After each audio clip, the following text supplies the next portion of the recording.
For centuries, a single piece of cloth has refused to be forgotten. Not golden, not jeweled, not even preserved in perfect condition. Just 14 feet of old linen, carrying a faint, almost ghostly image of a crucified man. And yet, this fragile fabric has ignited wars of faith, storms of science, and debates that still rage today. Some call it the greatest religious relic of all time. Others insist it's the most elaborate hoax in history. But now, after centuries of mystery, artificial intelligence has been unleashed on the Shroud of Turin. What it revealed has stunned believers, shocked skeptics, and forced the scientific world to rethink everything it thought it knew. This is not a story of the past, it is happening right now. And what you're about to hear will leave you questioning not only history, but reality itself. Before we begin, make sure to like and subscribe so you don't miss the revelations still to come. It doesn't look like much. The Shroud of Turin is not covered in gemstones or protected by gold. It is nothing more than a long strip of linen, aged, stained, and fragile. But on its surface is something no scientist has been able to explain. The faint image of a man who appears to have been beaten, scourged, crucified. No medieval artist, no ancient craftsman could have produced it in this way. Because under close examination, it isn't painted. There is no ink, no pigment. The fibers themselves hold the image, as if the cloth was scorched by light instead of touched by human hands. The shroud first appeared in 14th century France, quietly, without ceremony. No royal fanfare, no papal announcement, just a mysterious relic in a small church.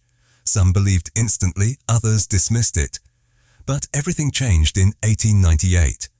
That year, a lawyer and amateur photographer named Secondo Pia was granted permission to take the first photograph of the relic. He expected only a simple print. Instead, when he developed the negative plate in his darkroom, he saw something no one else had ever seen before. A clear, haunting face staring back at him. The faint blotches on the cloth became an almost perfect photographic negative of a crucified man. The world was stunned. The shroud wasn't just a relic, it was now behaving like an ancient photograph of something no one had ever captured. Scientists inspected it under microscopes, searching for brush strokes. There were none. Chemists tested for pigments or dye. They found none. Instead, the image was shallow, only affecting the uppermost fibrils of the cloth, thinner than a human hair. Somehow, a three-dimensional image of a body had been seared into linen in a way no known technology could explain. For believers, this was proof. For skeptics, it was fuel for a fight. Theories swirled. Was it a primitive photographic experiment? A natural chemical reaction? Or could it have been something even more explosive, like a burst of radiation from within the body itself? Instead of solving the mystery, the photograph created a new one. The Shroud of Turin was no longer just a relic. It had become evidence, and evidence that demanded answers. And so, in 1988, the world turned to science. To put the debate to rest once and for all, teams from Oxford, Zurich, and Arizona gathered to conduct the most definitive test of the relic. Carbon-14 dating. Tiny samples were cut from a corner of the shroud, carefully measured and burned in laboratories. The results were conclusive, or so it seemed. The shroud, they announced, dated to the years 1260 to 1390 AD. A medieval creation, a fake, case closed. Headlines declared the centuries-old debate finished. Scientists claimed victory. The Shroud of Turin was labelled a clever fraud, no different from the relics of saints' bones and splinters of the true cross that circulated in the Middle Ages. For skeptics, this was the final nail in the coffin. But immediately doubts began to spread. Textile experts noted something strange. The area sampled for the test had long been suspected to contain repairs. That corner had been damaged in a fire centuries earlier, and there was evidence that cotton threads had been invisibly interwoven with the linen to stabilize it. If the test sample contained medieval repair threads, then the entire result could be skewed. Suddenly, the so-called definitive proof of forgery wasn't so definitive at all. Scientists split. Believers pushed back harder. And once again, the Shroud of Turin refused to give up its secrets. Instead of ending the debate, the carbon dating controversy only set the stage for a new chapter. By the 2000s, fresh technologies allowed researchers to re-examine the relic, probing it in ways impossible before. In 2022, an Italian team applied a cutting-edge technique called wide-angle X-ray scattering. Unlike carbon dating, which destroys part of the sample, WAX measures the natural degradation of fibers over time, and the results were staggering. The linen's structural breakdown pointed not to the Middle Ages, but to the 1st century, between 55 and 74 AD. The exact era the Gospels describe. The revelations didn't stop there. Isotope analysis traced the flax used in the linen not to Europe, but to the Levant, the very region where Jesus lived and died. The bloodstains? Confirmed as real human blood, type AB. Forensic experts noted the wounds encoded in the cloth matched the brutal signature of Roman crucifixion. Nails driven through the wrists, scourge marks across the back, a spear wound to the side. Details unknown to most medieval artists. Suddenly, the idea of a medieval forgery began to collapse. And with that collapse came a theory many had dismissed as myth. The possibility that the image was created not by human hands, but by something extraordinary. The so-called resurrection theory began to re-emerge, and this time, it wasn't theologians leading the charge, it was physicists. They pointed to the image's peculiar properties.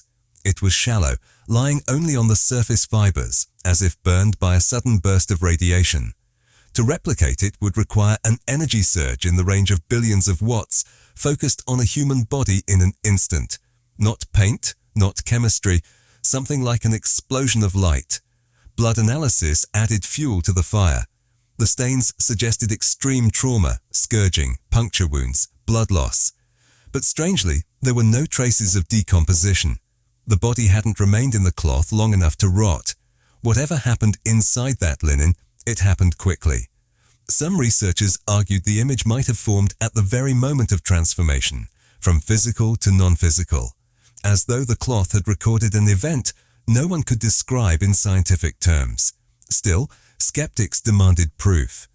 If the shroud really was more than a medieval trick, then modern technology should be able to confirm it. And so the most unlikely tool entered the debate: artificial intelligence. In 2025, researchers scanned the shroud in ultra-high definition, capturing every fiber, every bloodstain, every faint contour of the image. Then they did something radical. They fed the data into generative AI systems like Midjourney, designed to take descriptions and produce lifelike images. The prompt was simple: reconstruct the face based on these markings. The result stopped everyone cold. On the screen appeared the haunting face of a Semitic man. Not a glowing icon, not a haloed Christ from Renaissance paintings. A rugged, scarred man with blood across his brow and calm in his expression. His features bore the marks of violence, but also something deeply human, almost serene. When the reconstruction hit the internet, it spread like wildfire. Social media feeds filled with the AI-generated face. For believers, it was breathtaking, like looking into the eyes of Jesus for the first time. For skeptics, it was unsettling. Even if AI wasn't proof, the clarity of the image forced millions to see the shroud not as abstract debate, but as something terrifyingly real. But the viral image was only the beginning. Once the first face appeared, users around the globe pushed the system further. They didn't stop at reconstruct the face. They began experimenting, adding new prompts, twisting the input, testing the limits. And what came back was both mesmerizing and deeply unsettling. With a single line of text, "Show how the image was formed," the AI generated visions of blinding light searing into cloth, the faint human form suspended in radiant energy. Another prompt, "Depict the moment of resurrection," produced images of a body hovering just above the linen, scars glowing, wounds illuminated as if lit from within. Across Twitter, TikTok, and Instagram, the images went viral. Radiant silhouettes, glowing torsos, trails of light burning through fabric. People stared at their screens and asked the same forbidden question: is this what resurrection looks like? What disturbed experts most wasn't the creativity, it was the accuracy. The AI-rendered face aligned uncannily with historical reconstructions made by anthropologists decades earlier. The nose structure, the cheekbones, even the proportions matched forensic studies of first-century Jewish men. Yet AI hadn't been told that. It hadn't been instructed to mimic anthropology. It simply processed data from the cloth and spat out something eerily consistent with what scientists had already modeled. Coincidence? Or had the machine stumbled into something deeper, hidden in the fabric all along? But not everyone was convinced. Almost immediately, critics struck back. AI, they argued, doesn't discover anything. It doesn't know history. It doesn't analyze like a human. Systems like Midjourney are trained on billions of images, including thousands of depictions of Jesus created across centuries of art. Of course, the result looked familiar. It wasn't revealing truth, it was remixing patterns. Experts in machine learning warned, don't mistake illusion for evidence. The AI isn't a prophet, it's a mirror reflecting the images we've already fed it. To claim otherwise, they said, was digital mythology, a 21st century hallucination. And yet, there was a problem. The AI image didn't look like the common portrayals of Jesus seen in Western art. It wasn't the fair-skinned, soft-featured Christ of Renaissance paintings. It didn't carry the long, flowing hair, the gentle eyes, the Europeanized face that dominates cathedrals and icons. Instead, it was darker, rougher, more rugged. It looked like a Semitic laborer, sun-scorched and scarred. Exactly what historians believe a first-century Jewish man would have looked like. So if the AI was just remixing cultural memory, why didn't it reproduce the familiar Western Jesus? Why did it bypass centuries of artistic bias and produce something uncomfortably accurate? Even hardened skeptics found themselves pausing, staring, asking questions they never expected to ask. Meanwhile, forensic experts returned to the cloth itself, and what they found only deepened the strangeness. The wounds depicted in the image matched ancient Roman execution techniques down to fine detail. Nails driven not through the palms, as medieval artists so often depicted, but through the wrists, precisely where Roman soldiers would have placed them to support body weight on a cross. The scourge marks across the back weren't artistic flourishes. They aligned with the twin lead whips used by Roman torturers. The blood flows followed the pull of gravity with chilling accuracy. And again, every test came back the same. No pigment, no brush strokes, nothing applied by hand. The coloration sat only on the outermost fibers of the cloth, as if etched by something that never penetrated deeper than a fraction of a hair's width. A process so delicate, so precise, that even with today's lasers, scientists can't replicate it perfectly.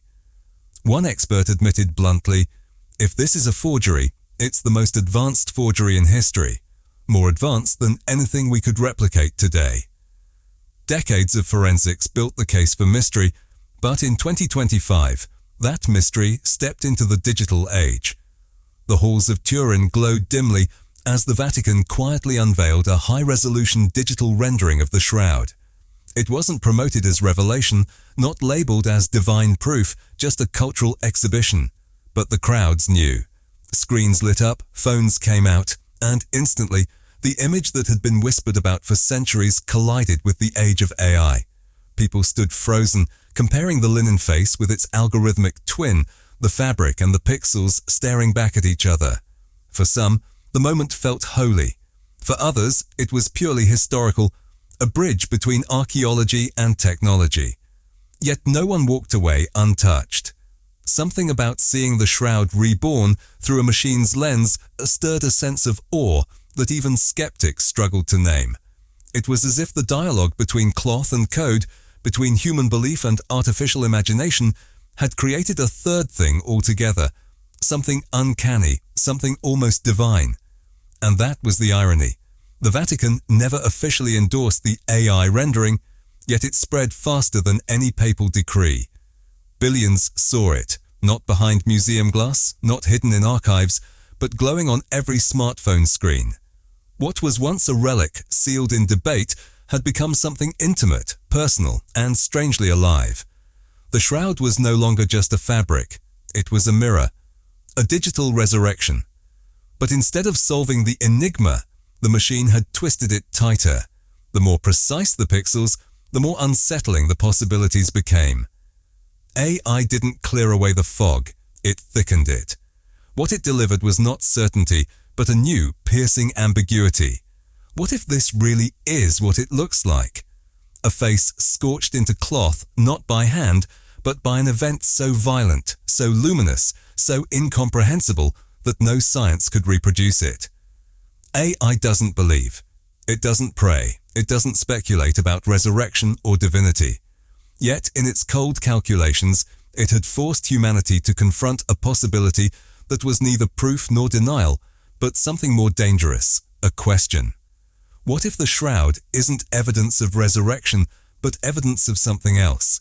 Something we don't yet have words for, something beyond science, beyond history, beyond even faith itself.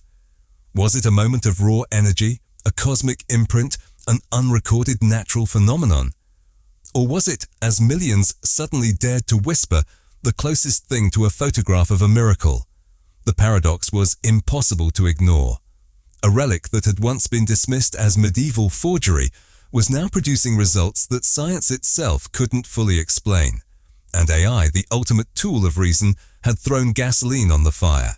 The most advanced technology of the 21st century had not dismantled the shroud, it had resurrected it as the world's oldest and most enduring riddle. Everywhere, the same haunting question spread like wildfire. What really happened in that tomb?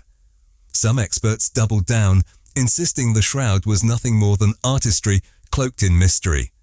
Others admitted unease, because the wounds, the scorches, the details aligned too perfectly with known Roman execution techniques to be dismissed as chance. But regardless of where one stood, no one could deny a simple fact. The shroud's image is unlike anything else in human history. There are no brushstrokes, no pigment, no photographic process. It is at once shallow and deep, fragile yet indelible. And now, in an age when illusions are everywhere, AI had given it a strange new weight. Because for once, this wasn't just about carbon dating, pollen samples, or historical records. This was about perception, about the way billions of eyes saw the image and felt something stir within them. Science trades in facts, but humanity doesn't live by facts alone. We live by stories, mysteries, and symbols. And in 2025, the shroud became more than a relic. It became a question reborn in the machine age. The Vatican knew it couldn't contain the moment.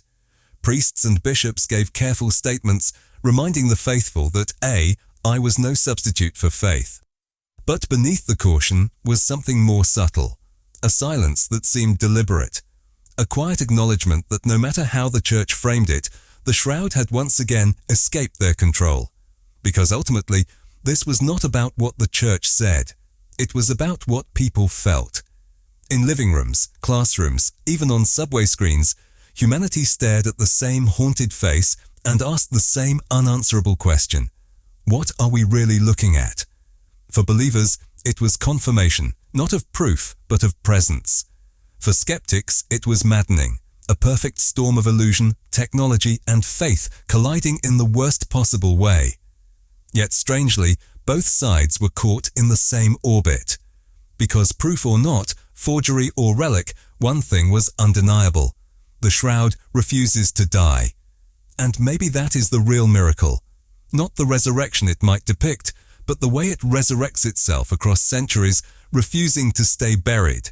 Every age rediscovers it, reinvents it, reinterprets it, and in doing so, confronts its own deepest questions about life, death, and the possibility of something beyond. The AI didn't give us answers. It gave us a sharper, stranger mystery. It brought the shroud out of silence, not with new facts, but with new feeling. And that perhaps is more powerful than proof. Because feeling cannot be carbon dated, it cannot be dismissed, it spreads quietly, relentlessly, through the minds of millions who suddenly wonder if maybe, just maybe, this isn't just cloth. So the question remains, echoing louder than ever before. What really happened in that tomb? Why, after centuries of science, debate, and doubt, Does the image still stare back at us, daring us to explain it? And perhaps the most unsettling truth is this: we still can't.